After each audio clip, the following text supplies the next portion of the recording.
Hey everybody, it's Jason Blaha with Ice Cream Fitness here. Once again, it is time for the Monday Q&A. But hold on, let me give you guys a bicep shot first.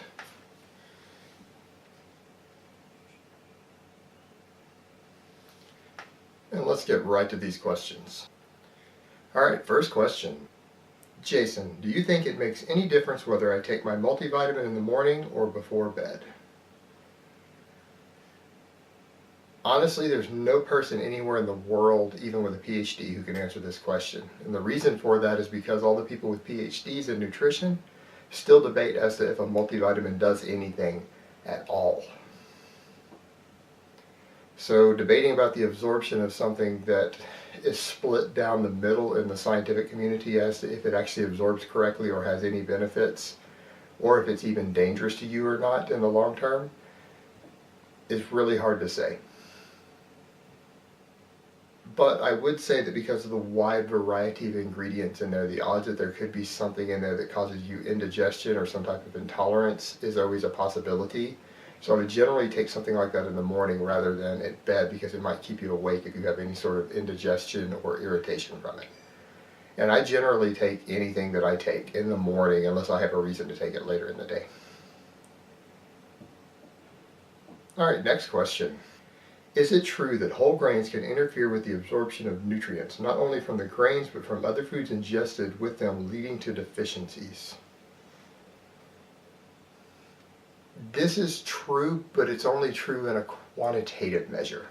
It's not that the whole grains themselves cause this, it's that excessive amounts of fiber can cause absorption problems. So if you're eating a lot of whole grains and you're getting way above the fiber recommendations that I give, and I have videos on fiber, yeah, you're potentially going to have vitamin and mineral absorption issues. And it's not just with foods eaten with them, it's foods eaten at any time. Your overall absorption of these things can go too low, and that's why you have a given range of what's a healthy intake of fiber, not just a minimum. And it's like with anything else, overdosing on anything can be potentially bad or can cause deficiencies or some sort of problem, and fiber is no different.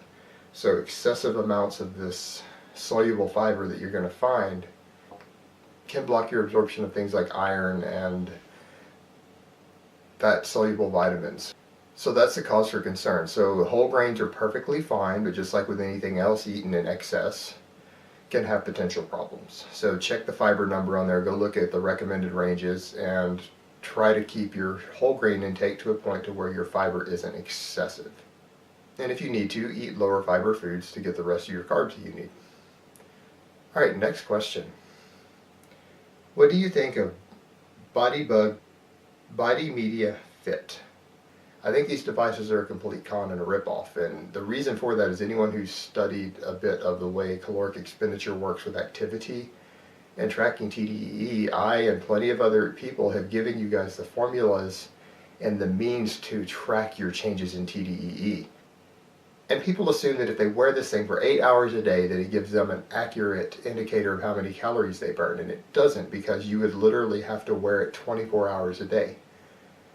And while they might accurately track certain things, they don't track everything accurate. So if you're using this rather than keeping a fairly consistent diet and a consistent routine and just tracking your changes in scale weight to determine your maintenance calories, you're actually not only wasting money on this device, a few $100s, but you're more likely to actually get the numbers wrong than if you do it the other way, because they're not really accurate, because they don't account for all variables, and you're not wearing it 24 hours a day, 7 days a week. And I'm sure you take it off when you get in the shower, I'm sure you take it off when you sleep, I'm sure you take it off when you have sex, whatever. You don't wear this thing 24 hours a day, therefore it becomes a useless tool.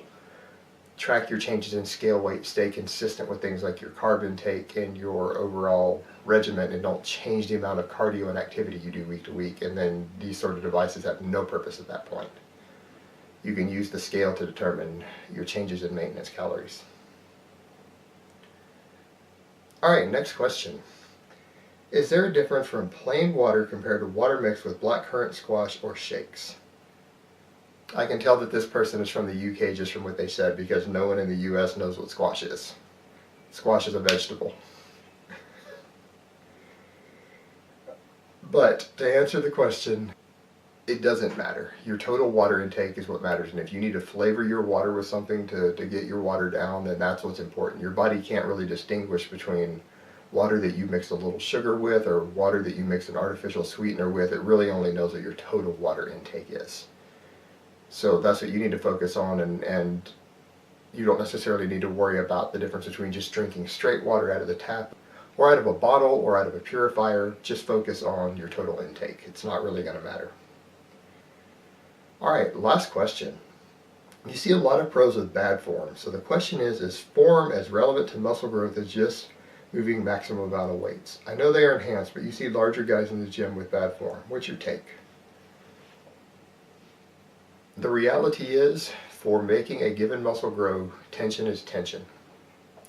And if you put the same amount of tension and stress and overload on a given muscle, cheating and swinging the weight up with 50 pounds, that you did doing it strict with 30 pounds, and it still gives that same amount of tension on the muscle, it's going to simulate the same amount of growth. It's not going to matter. Now, the reality becomes is that cheating can sometimes take stress off the muscle you're trying to train, and it can train it inefficiently, and there's potential for injury depending on what you're doing. But in terms of actual growth, as long as the stimulation of the muscle is still there, it doesn't matter specifically what your form looks like. Yeah, guys can still get huge using crap form swinging, doing 3/5 reps. You see this all the time with pro bodybuilders. You can see it with natural bodybuilders sometimes. So it can certainly have its place. It's just be aware of the other factors, that you need to make sure that whatever technique you're using isn't taking stress off the muscle. So again, going back to the point, if they both put the same amount of tension, even though the heavier weight you're cheating, if they both put the same amount of tension at the end after the cheating on the muscle, you're going to stimulate the same amount of growth. It's, again, just a question of, are you losing tension off the muscle, and are you potentially setting yourself up for injury? Now, when you get into technical things or sport-specific training, or training for weightlifting or powerlifting or anything to where you need to train a perfect movement pattern, then it becomes far, far more critical. But for hypertrophy purposes, not so much. Tension is all that really matters. So that's why you see these guys get away with it. Alright guys, that's really all I have to say on that today. I hope it's been informative, and I will talk to you guys next time.